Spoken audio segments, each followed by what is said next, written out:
Welcome back, ROM hackers. This is a follow-up to my last video on editing Pokemon sprites in Gen 5. If you haven't yet, I suggest you go watch that first. As I talked about in the last video, sprite editing can be used to change more than just a Pokemon's appearance.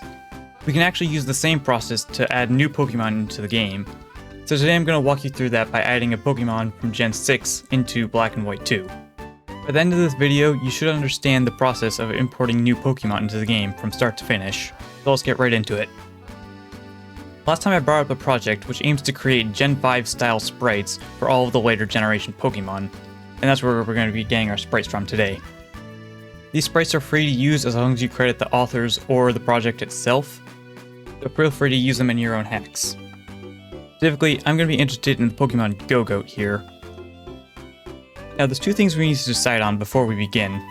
First off, we don't currently have a very good way to make our own animations, so instead what we're going to be doing is copying another Pokemon's animations and placing the new sprite on top of it. In this case, I'm going to go with Bouffalant because I think it has a very similar sprite to what Go-Goat is using, so the animation should transfer over easily. Next, we also need to decide what Pokemon we want to replace. This is because we don't have easy access to adding new Pokedex slots, so for the time being it's easier to add the new Pokemon over existing slots. This is something that will change in the future, and I'll touch on that a bit more later, but for now it's easier to do it like this. So the first thing we're going to do is we're going to use this Export Sprite button.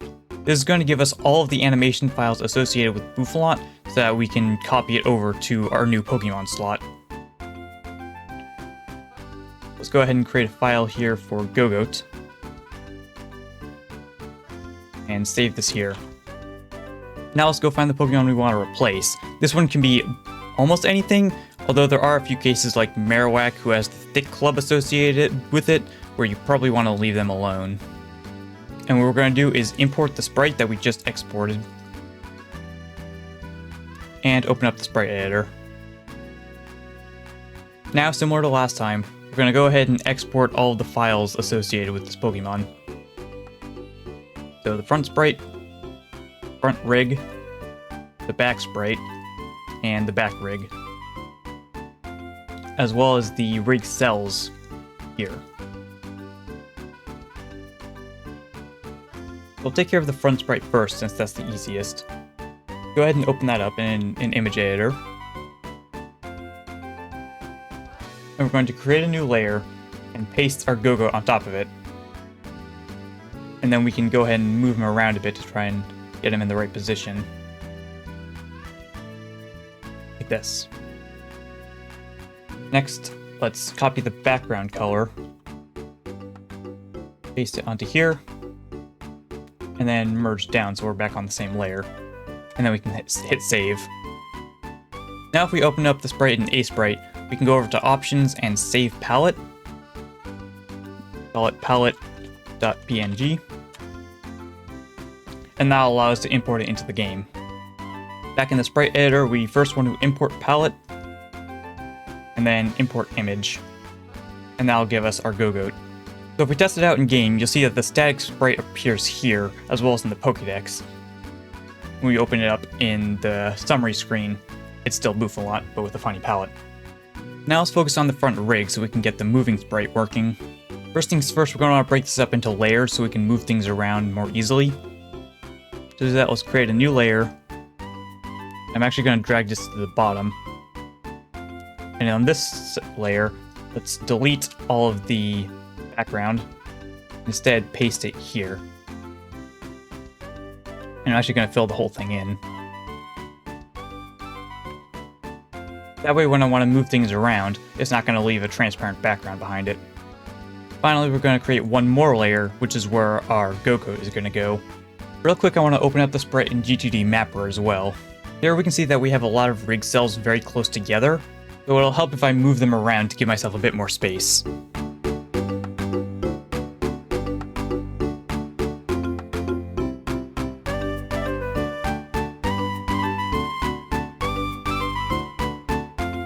Another thing to note is that there may be parts of the rig that we don't actually need for the new sprite. In this case, I think these horns can be moved off to the side, and we're just not going to worry about them. Now let's go ahead and save that.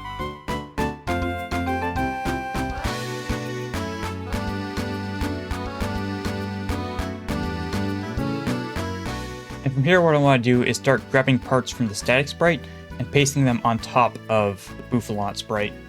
So I'm going to go ahead and do that real quick.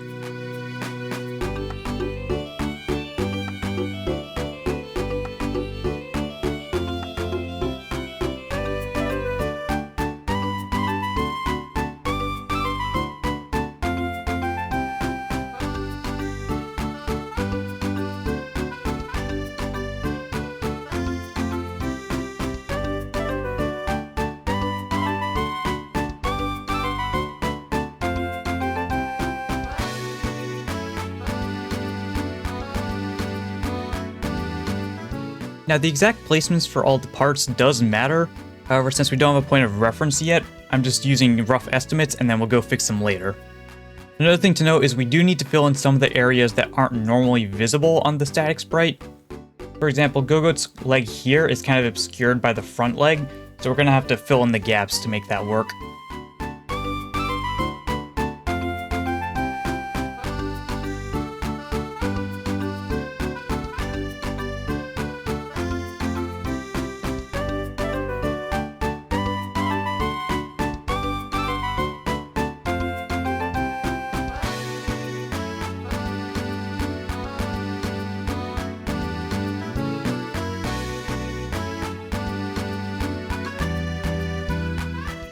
And finally, there's this one bit here, which I'm not entirely sure where that goes to.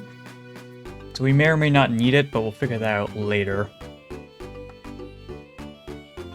But now let's go ahead and save this and open it up in G2D Mapper. We'll see that we do need to make a few adjustments to the rig cells too.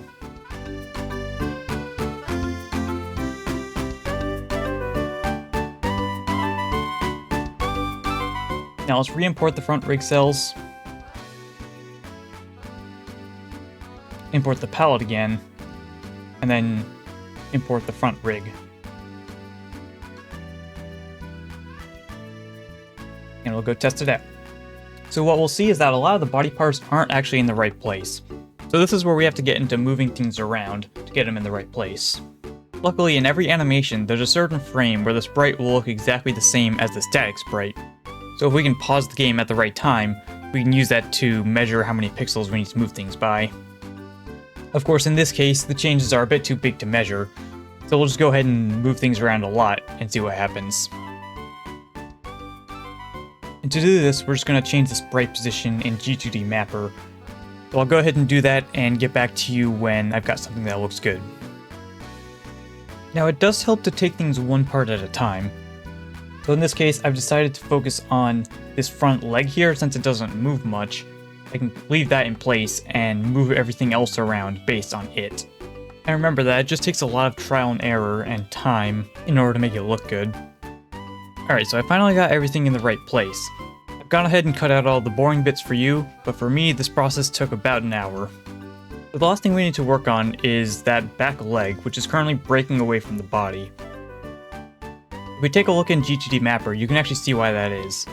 I had to move the sprite down into the right in order to get it in the right place. However, when that happens, the pivot point is now way up here, which affects how the sprite rotates. Unfortunately, this is going to be a common occurrence where the sprites don't always line up exactly, and we have to find some other solutions to make it work. Ideally, I would want to move the leg back up here, but I can't do that because I would have to move everything else up as well, and that would lift the sprite off the ground, which is not what we want. However, I can at least move everything to the left a bit, and go from there. What this means though is that I'll have to move everything over to the left. Like this.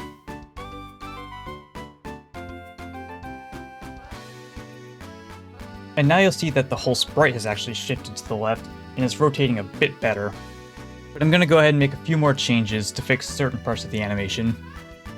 And now with a few more adjustments, I think it looks pretty good. Of course, this doesn't account for the backside yet. That's, again, the exact same process. And considering how long the first one took, I'm not going to go through everything again in this video. Instead, there's a few more things we need to go over in the importing process.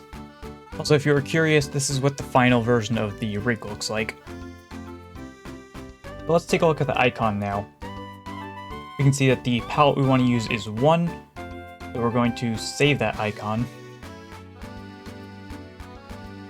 And then we'll go take a look at it. So it appears that the Excel sheet doesn't have an icon for Go-Goat. What we'll instead do is look for the icons from other games. Here I've got Go-Goat pulled up on Cerebi, and I can grab the icon from right here. And I can paste it onto our sprite. However, this Go-Goat isn't going to be using the same color palette that we need, so we'll have to figure out how to fix that too.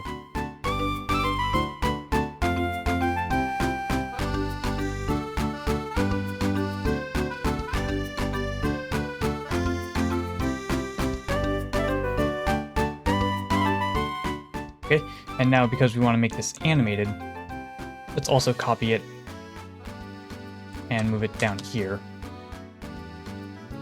And what we can do is move some parts of the sprite to make it animated.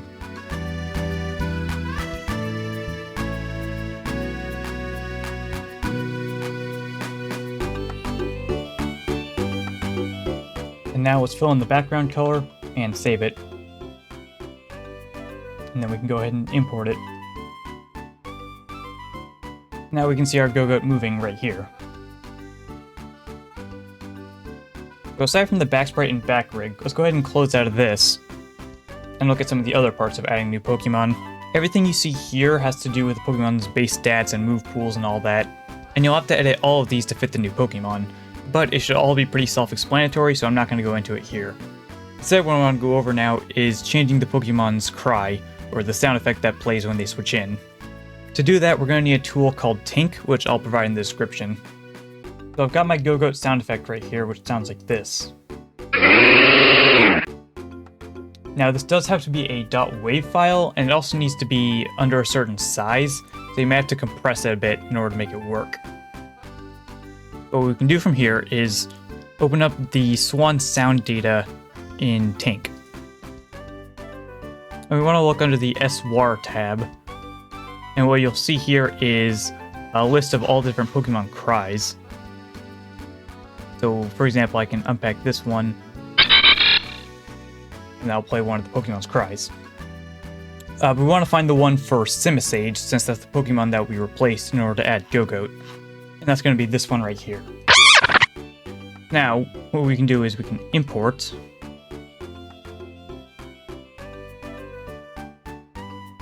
And hit accept. And now if we play it, it'll sound like Go-Goat.